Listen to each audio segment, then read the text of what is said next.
higher level biology for the IB diploma program.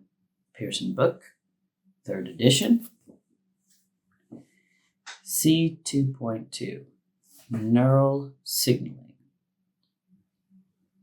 Guiding questions. How are electrical signals generated and moved within neurons? How can neurons interact with other cells? Okay, so we know that how the nervous system works is that there are electrical signals that are passed through the nerves. But how does that happen? And how do they pass from one nerve to the next? Very few people think of the human body in terms of electrical pathways. However, life would not occur without them. Chemicals, especially charged atoms known as ions, are constantly on the move within our systems. The movement of charged particles into and out of neurons results in electrical impulses. And these impulses can then be propagated through the nerve cells. Propagated means sent on, continued. And an impulse is like a short burst. To maintain the functions of life, our body must constantly monitor and evaluate changes in our environment, both internally and externally, so that chemical reactions and electrical pathways can persist. Okay, so our bodies need to keep an eye on things. They need to know what's going on, and they need to make judgments. And you're like, okay, this is what's happening. I need to up this here, or I need to do this over here to keep us in balance and to make sure that everything's continuing and that these electrical pathways continue. Once changes are detected, that means noticed, messages, which are the impulses, must be conducted to the spinal cord. They must be sent to the spinal cord on your back, okay, and or the brain, so that the appropriate responses can occur. Okay, so input has to go all the way to the spinal cord or the brain.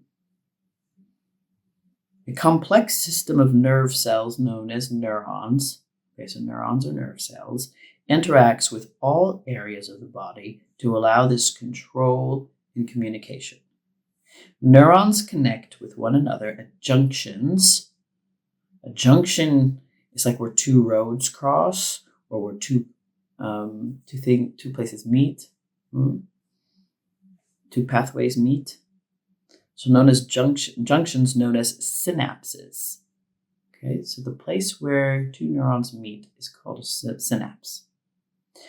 So that electrical pathways can connect all cells.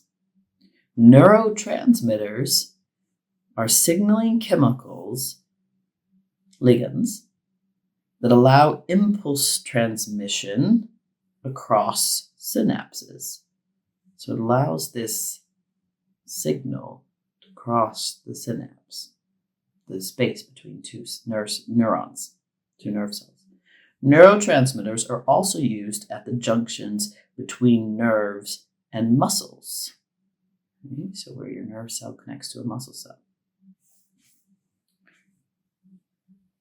C2.2.1, the role of neurons. What is the purpose of neuron? Neurons are cells within the nervous system that carry electrical impulses. Students should understand that cytoplasm and a nucleus form the cell body of a neuron. With elongated nerve fibers, elongated means like this, kind of shortened, elongated. All right, those are opposites. Elongated nerve fibers of varying length projecting from it. Okay, so the neuron is a cell body with cytoplasm, and the nucleus, and there are these long fibers sticking off of it. An axon is a long single fiber. Fiber means like thread or string. So an axon is a long single fiber. Dendrites are multiple shorter fibers. Electrical impulses are conducted along these fibers. Okay, so a neuron has like the body with the cytoplasm and the nucleus, and then if it has a long thread coming off it, that's called an axon. They can be really long. And if it's got a bunch of short ones, like blah, blah, blah, blah, those are dendrites. The brain and spinal cord make up the brain and spinal cord make up the central nervous system, which is shortened to CNS, the central nervous system. These two structures receive sensory information from various receptors around the body. Okay, so ligands go to receptors, trigger something, a chain reaction, and the information makes its way to the spinal cord and the brain, or the brain. And then interpret and process that sensory information. If a response is needed, some portion of the brain or spinal cord initiates that response. For example, if you touch a hot pot, that information that this pot is hot, it's sent up to your spinal cord or brain. And in the case of a hot pot, I'm pretty sure it's just the spinal cord. It just happens right away. You have a reaction. You yank your hand away. Maybe the brain's involved too. That's the response. The cells that carry this information are called neurons. Sensory neurons carry information to the CNS, and motor neurons carry response information to muscles. Okay, so when you touch the hot pot, it's the sensory neurons, the whole system there, that takes the information to your spinal cord and brain, and then it's the motor neurons that carry the message back to your arm, saying to pull your hand away from the pot. Together, the sensory neurons and motor neurons make up the peripheral nerves. Peripheral means out, the outer skirts, the outsides, okay, the periphery. The periphery of the cities, the suburbs, okay. So the peripheral nerves are the sensory and motor neurons. The central nervous system is the spinal cord and the brain. A neuron is an individual cell that carries electrical impulses from one point in the body to another, and it does so very quickly. When many individual neurons group together into a single structure, that structure is called a nerve. Okay? So a nerve is several neurons. You can think of a nerve as being like a large cable, like an electrical cable, made up of many individual smaller cables. Okay, so all kind of stacked together. You know, if you were to take a cross section, you'd see lots and lots of circles.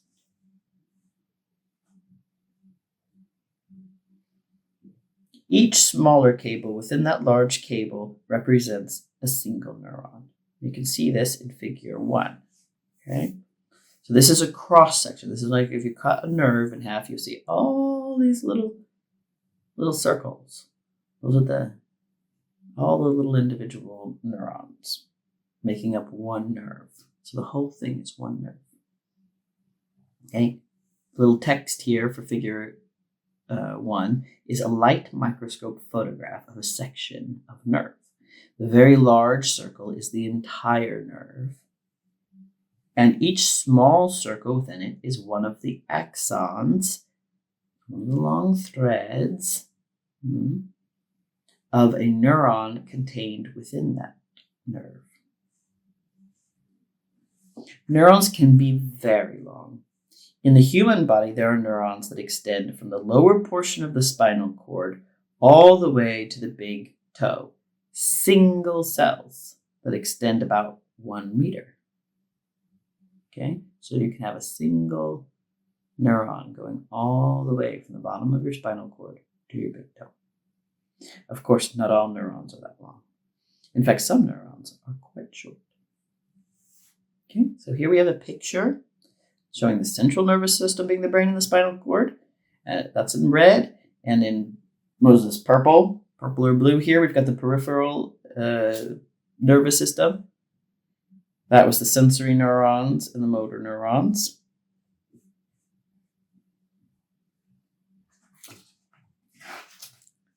Turn the page here. Neuron structure.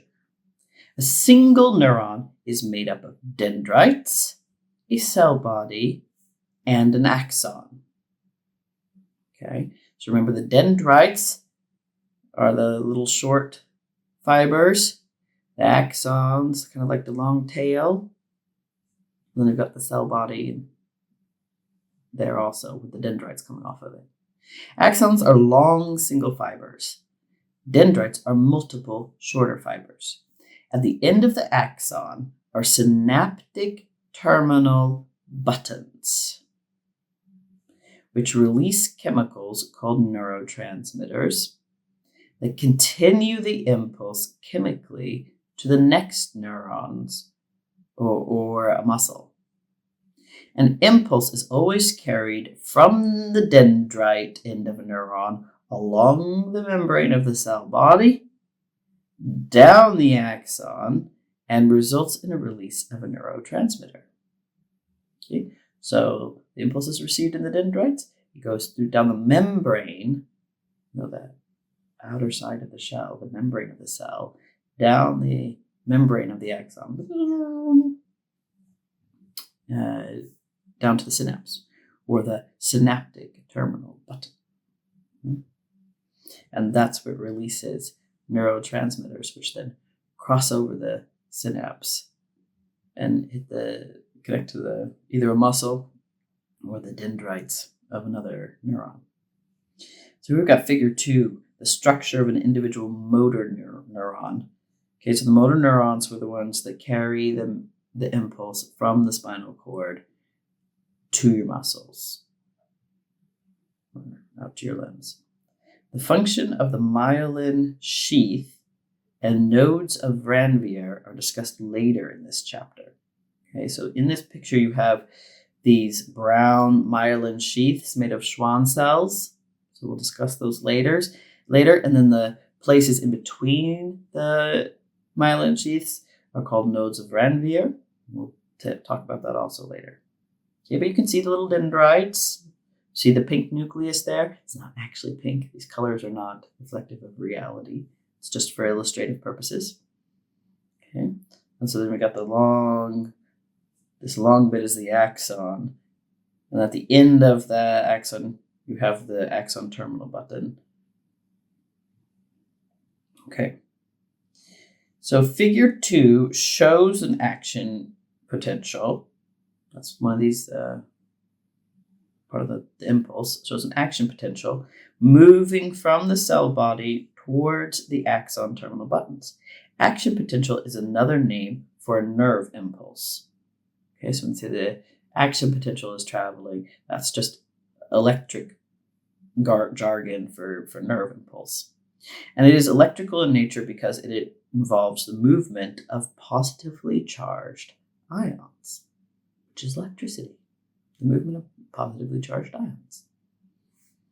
The term nerve impulse is misleading because it is not the nerve that carries the impulse.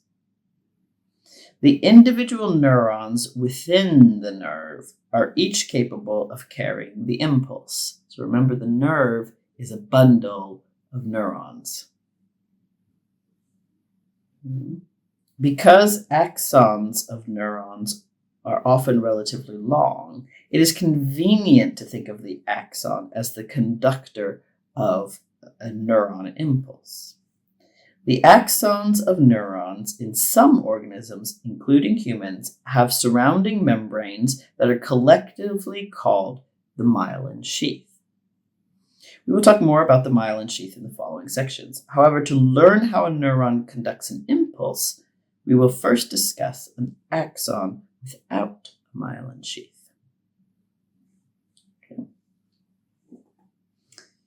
Okay, here we have a little combined section, C2.2.2 and C2.2.3, generation and transmission of an impulse along a neuron. Generation means creation, generation of the resting potential by pumping to establish and maintain concentration gradients of sodium and potassium ions.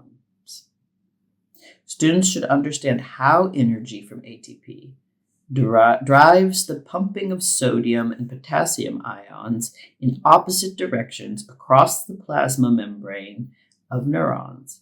They should understand the concept of a membrane polarization and a membrane potential, and also reasons that the resting potential is negative. So that's C2.2.2 key understanding. Key understanding for C2.2.3 in this combined section is nerve impulses as action potentials that are propagated along nerve fibers.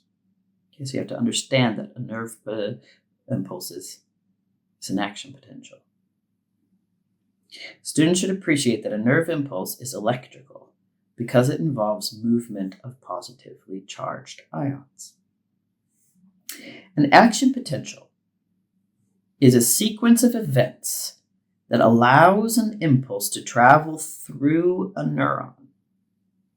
When a neuron is ready to send an impulse, it is polarized and has a resting potential across the membrane. The resting potential is created by the active transport of sodium and potassium ions in two different directions across the cell membrane of the neuron. Most of the sodium ions are actively transported. There's a feature there that sits in the membrane and actively moves them. So it's not just something like dispersion. They're actively moved out or in. Some of the sodium ions are actively transported out of the axon cytoplasm and into the intercellular fluid. And most of the potassium ions are transported into the cytoplasm from outside the cell. Okay, so sodium ions are going out and potassium ions are coming in by active transport. The transport of sodium and potassium in opposite directions is the result of an active transport mechanism called the sodium-potassium pump. Okay, so these pumps sit in the membrane of the cell and pump potassium ions in and sodium ions out. So you can go back to chapter B2.1 for a quick review of that. The sodium-potassium pump works by transporting 3 sodium ions out of the cell for every 2 potassium ions transported in. It is an example of active transport, which means that adenosine triphosphate, that's ATP, is required to provide the energy for this pumping action to occur. In addition, there are negatively charged organic ions permanently located in the cytoplasm of the axon. The net result, so altogether, the net result is that the outside of the cell becomes positively charged in relation to the inside. That's where you're getting this action potential. The outside is more positive, is being kept more positive than the inside. The potential difference in charge across the cell membrane is called the membrane potential. Okay, so the difference in this charge It's called the membrane potential. And you can look at this figure here. It doesn't have a figure number in the book. Well, anyway, I'll put it up here so you can see it.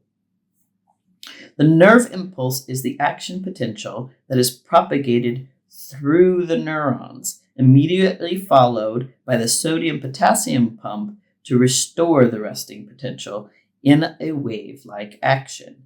This allows the neuron to propagate another action potential straight away. Okay, so we look at this picture. So you can see that the resting potential has this charge difference, that things are negative on the inside and positive on the outside, because the sodium ions are actively transported out and potassium ions are actively transported in. All right. We'll read this a little bit here. A neuron axon at resting potential. That's this picture. Think of the axon as a three-dimensional tube, and thus the ion movements shown are occurring all around the tube. Notice that there is a negative net charge inside the fiber relative to the outside, because there are more positive sodium ions outside than potassium ions inside. Remember that 3-to-2 thing? So 2 are pumped in when 3 are pumped out. The diagram on the right is it is not on the right, it is on the left. The diagram is a model showing the actual number of potassium and sodium ions inside and outside the neuron relative to one another. All right, and of course Na is plus is the sodium ions, and K plus is potassium.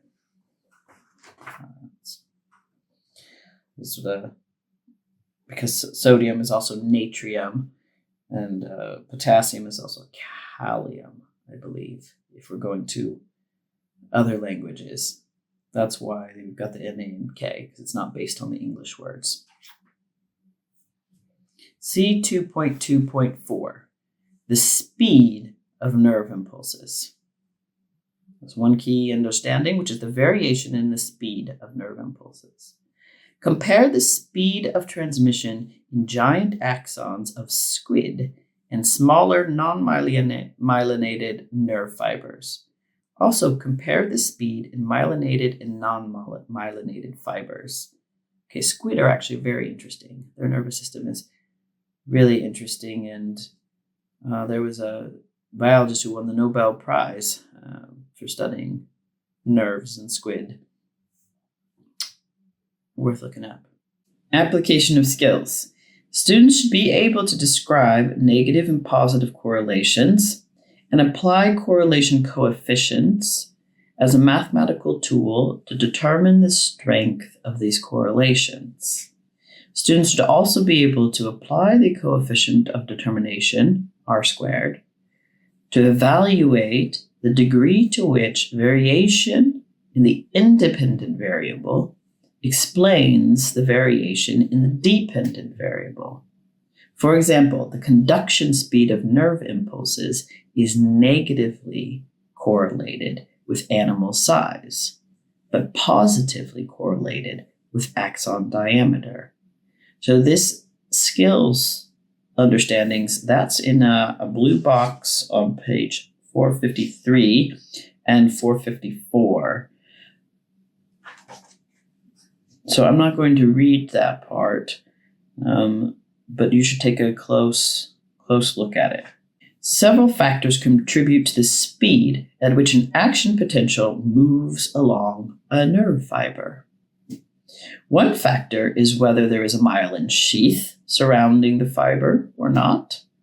So figure 2 shows a neuron with a myelin sheath made of Schwann cells. Schwann cells wrap themselves around a nerve fiber, in this case an axon, and act as insulators. There is no ion movement in an axon covered by Schwann cells. Schwann cells are spaced evenly along an axon. with small gaps between them. These gaps are called nodes of Ranvier. When myelin sheaths are present, action potentials skip from one node of Ranvier to the next as the impulse progresses along the axon towards the synaptic terminals.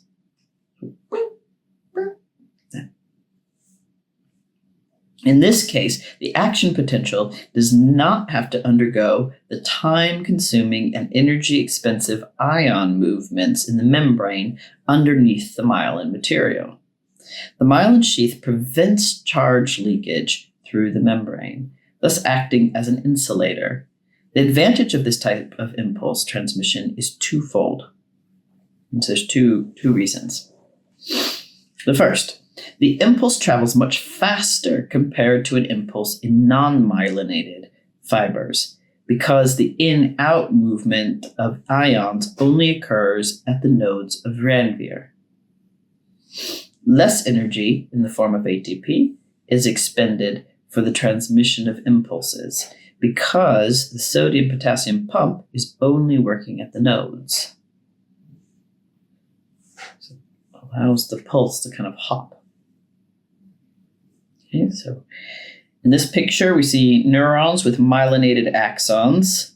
So you see that, how the sheath is wrapped around it like that. And nodes of Ranvier. Action potentials only occur at these nodes. The photomicrograph, okay, that's that picture here, is a false color scanning electron micrograph, of a nerve, which is a bundle of neurons. So not actually that color, these colors, that color was added later. With myelin sheaths, okay, so you can kind of see the sheath, they look like tan. The darker blue color indicates the axons, and the surrounding paler yellow color indicates the myelin sheath of each axon. Then we have table 1, which compares the conduction velocities of neurons in different species. Axons found in squid are particularly large and unmyelinated. Okay, so squids don't have these sheaths so much. I don't know if it's unclear if they don't have them at all or if they don't have them very much. Okay.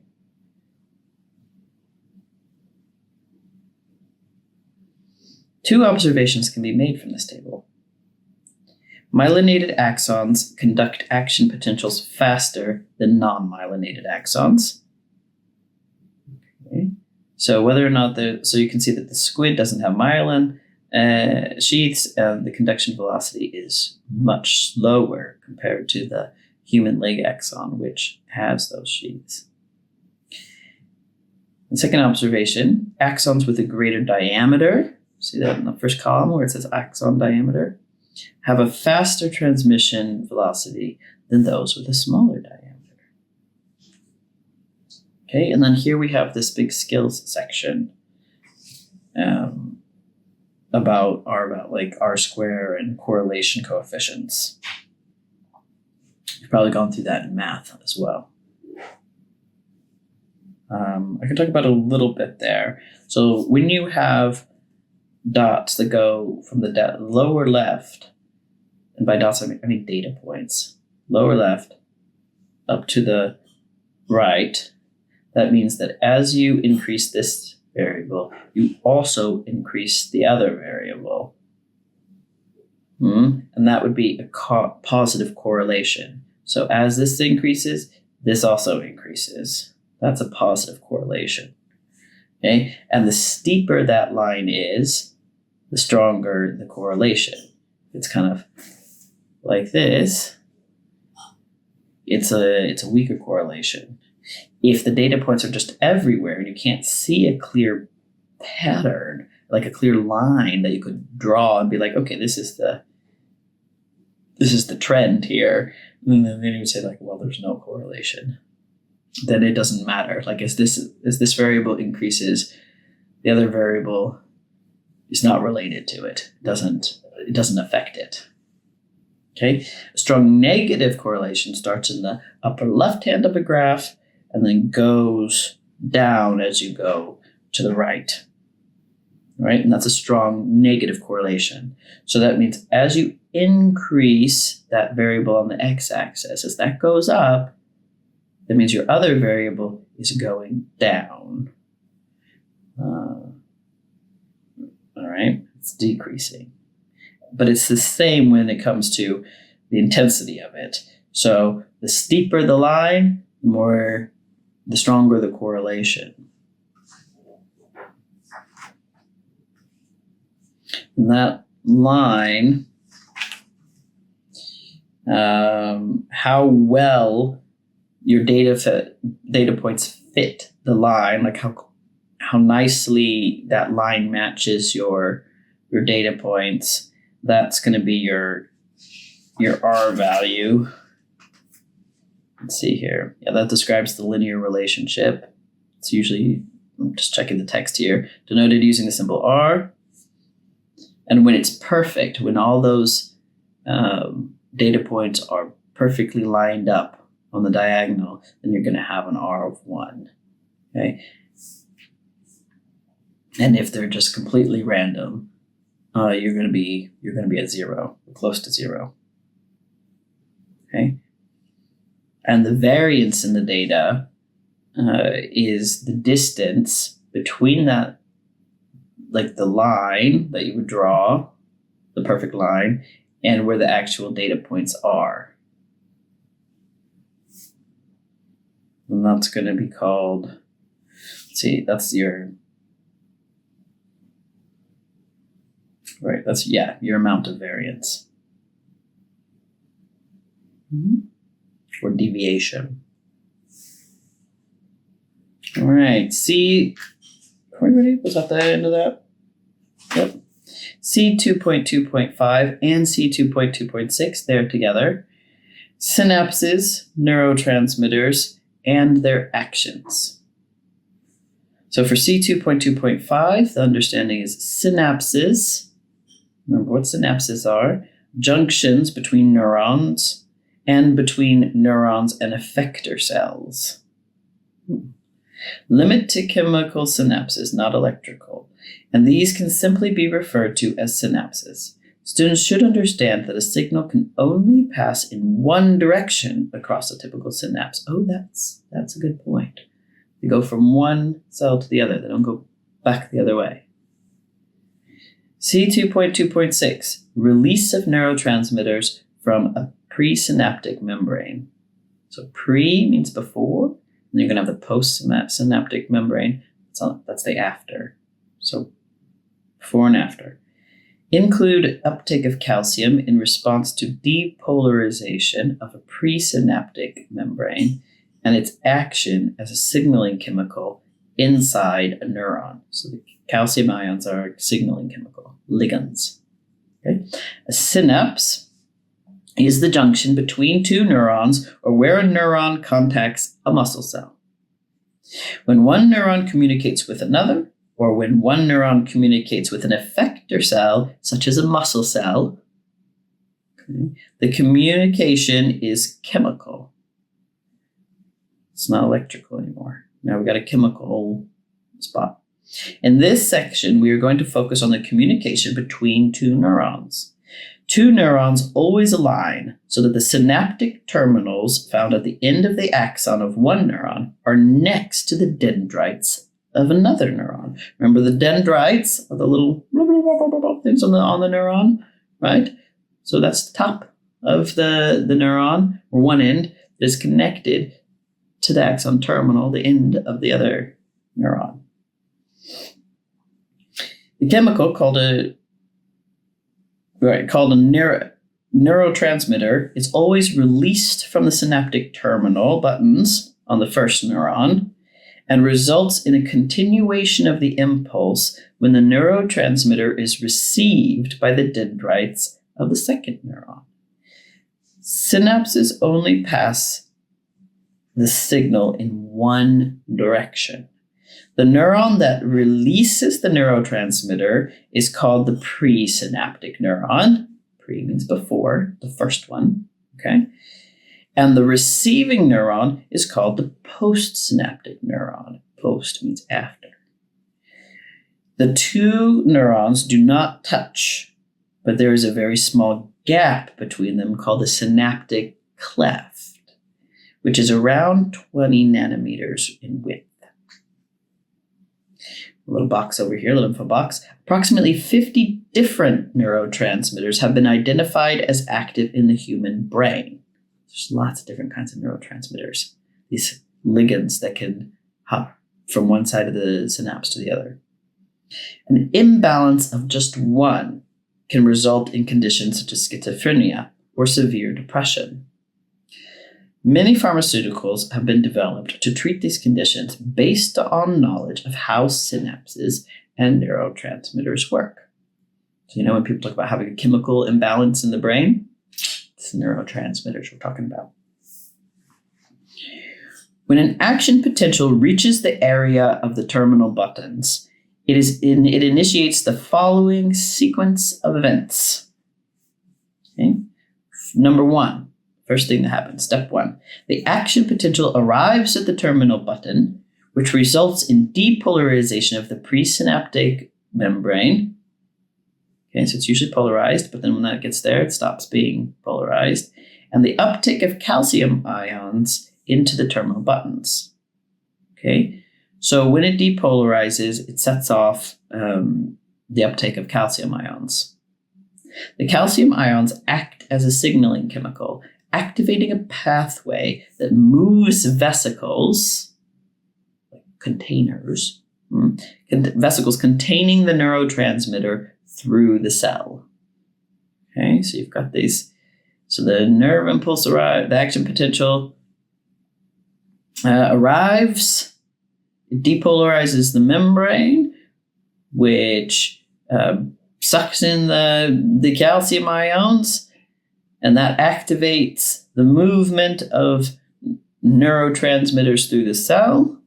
And the vesicles then fuse with the synaptic membrane, so they kind of encapsulate it, they move it, they fuse with the synaptic membrane, and the neurotransmitter is released from the fused vesicles into the synaptic cleft. Step 4, the neurotransmitter binds with the protein receptor on the postsynaptic neuron membrane. Okay. This binding results in an ion channel opening, that's step 5, and sodium ions diffusing through this channel. Step 6. This initiates the action potential to begin moving down the postsynaptic neuron because it is now depolarized. Remember, it's polarized in the resting state. 7. Any neurotransmitter that is bound to the protein receptor is released back into the synaptic cleft. So after it comes across, the ligand, the neurotransmitter, connects to the receptor on the other side, and then after it's connected, it gets released again. And the neurotransmitter in the synaptic cleft is degraded. So it's broken down into 2 or more fragments by enzymes. Okay, so the neurotransmitter hops across the gap, connects, sets off the signal, but then it deconnects, and the enzyme cleaning team comes in and is like, and gets rid of them. Chapter 8, the ion channel in the postsynaptic membrane closes to sodium ions. And step 9, the neurotransmitter fragments diffuse back across the synaptic cleft to be reassembled in the terminal buttons of the presynaptic neurons. Okay, so this cleaning crew breaks them down into little pieces, takes them back to where they belong, where they get put back together again. That's kind of cool.